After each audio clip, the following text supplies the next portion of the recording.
من يومين بدأ العالم يتكلم عن حادث إطلاق نار في كاليفورنيا في سان دييغو في مركز إسلامي هناك، ومع الأخبار بدأ يتكرر اسم أمين عبد الله حارس الأمن هناك. الحادث ده فكرنا بحادثة مؤسفة حصلت في 2019 في نيوزيلندا لما مسلح متطرف دخل لمسجد وأطلق النار على المصلين اللي هناك. لما بنشوف أحداث زي دي بيتوجد أسئلة زي ليه إنسان يختار طريق العنف، وليه في نفس الوقت ونفس المكان شخص زي أمين عبد الله حارس الأمن يختار إنه يؤثر الناس على نفسه ويضحي بنفسه. هل الإنسان بيتولد جواه العنف؟ علشان نفهم إجابة السؤال ده لازم نسيب الخبرين دول على جنب وندخل لسؤال أعمق شوية، إيه اللي بيحصل جوه عقل الإنسان؟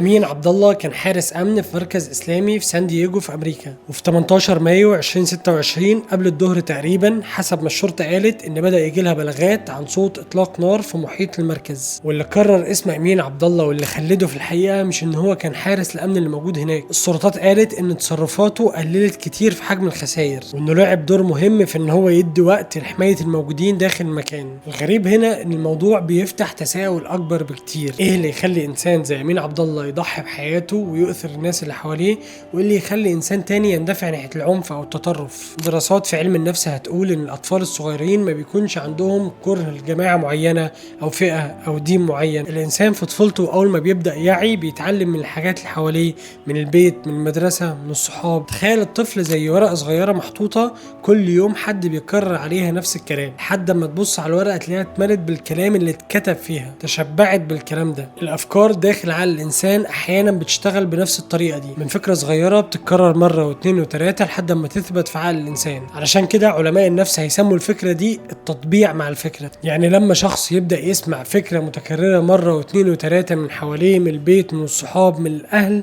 الفكره دي هتبقى عاديه مع الوقت بالنسبه له حتى لو كانت مؤذيه في الاول. كراهيه اوقات كتير ما بتبداش بانفجار، احيانا بتبدا بفكره او جمله صغيره. هنا بيظهر سؤال مهم، لو كانت الافكار بتاثر على الناس بالشكل ده هل احنا نقدر نلاحظ العلامات دي؟ وهل المجتمع يقدر يقلل الكراهيه قبل ما تبقى مشاكل اكبر؟ علماء النفس بيقولوا ان في اغلب الحالات التغيرات الكبيره بيبقى قبلها اشارات صغيره. احيانا كتير ممكن نشوف شخص بدا ينعزل، بدا يشوف كل الناس اللي حواليه ضده، بدا يشوف اي راي مخالف ليه مختلف مش صح. لكن مهم جدا نفهم نقطه، ان وجود شخص مختلف عنك او في غضب او في عزله ده مش معناه ان هو في خطر. الفكرة كلها ان العلماء بيهتموا بالنمط كامل مش بإشارة واحدة، حاجة واثنين وثلاثة، غضب وعزلة واختلاف. يعني تخيل لو انت عندك ميزان حرارة، لو الميزان الحرارة ده فيه درجة ثابتة، لو هي درجة اعلى شوية هو كده تمام مفيش مشكلة. لكن لو درجة الحرارة بتزيد كل يوم درجة عن درجة عن درجة، انت هنا تقول استنى في حاجة غلط. علشان كده كتير من برامج الدعم النفسي حوالين العالم بتركز على الحوار والدعم النفسي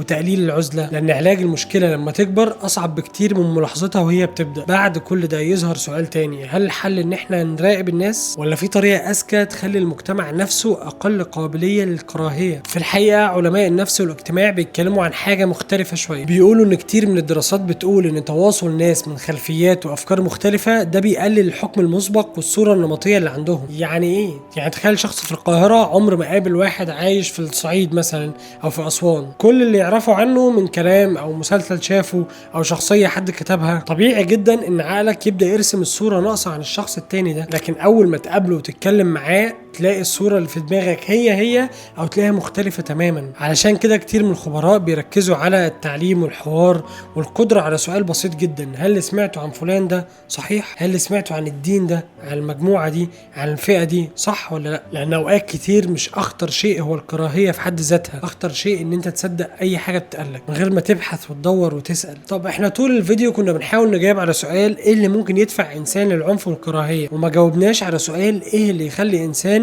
يدفع نفسه للتضحية، ايه اللي يخلي امين عبد الله يضحي بنفسه عشان ينقذ الباقيين. السلطات في سان دييغو قالت ان امين عبد الله كان موجود عند المركز الاسلامي وقت اطلاق النار، وفي الساعات الاولى من الحادث بسرعة امين عبد الله ساعد في الاجراءات اللي بتغلق المكان من الداخل، واللي عمله ده ادى وقت للناس اللي جوه اللي هم بالمناسبة اطفال وعائلات ان هم يحتموا كويس. الغريب ان علماء النفس عندهم مصطلح قريب من ده اسمه الايثار، معناه ان الانسان ممكن يختار انه يحمي او يساعد غيره حتى لو ده يكون على حساب نفسه وحساب راحته هو. وده معناه ان البشر مش بس عندهم قدرة على الكراهية والعنف، لا عندهم قدرة على الشجاعة والتضحية. احيانا الانسان بيحس بانتماء شديد جدا لشغله لبيته لاهله لدينه، فما يشوفش الناس حواليه ان هم ناس تانيين يحسهم جزء منه. وده اللي يمكن امين عبد الله حسه تجاه اخواته المسلمين هناك. تخيل ان اب يشوف ابنه في خطر، وقتها مش هيحسب انا هخسر ايه او هكسب ايه، هو بيندفع بسرعة عشان يحميه. اوقات كتير العقل بيتحرك اسرع من الحسابات. كمان العلماء هيقولوا ان ده ممكن يكون شكل كبير من اشكال التعاطف. احيانا كتير لما بتشوف حد بيتألم، مريض عنده مشكلة،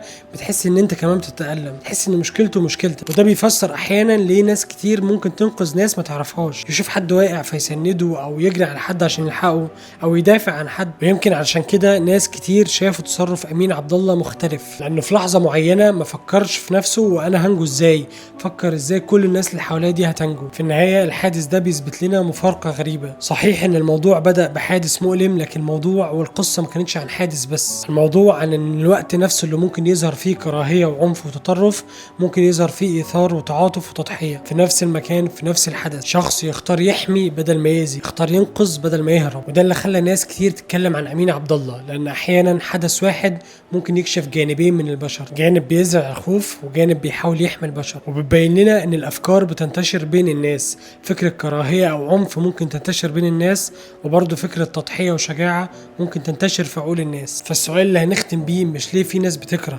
السؤال اللي ممكن نقوله لنفسنا، احنا كل يوم بنساعد على زرع فكرة عاملة ازاي في عقول الناس وعقول اللي حوالينا.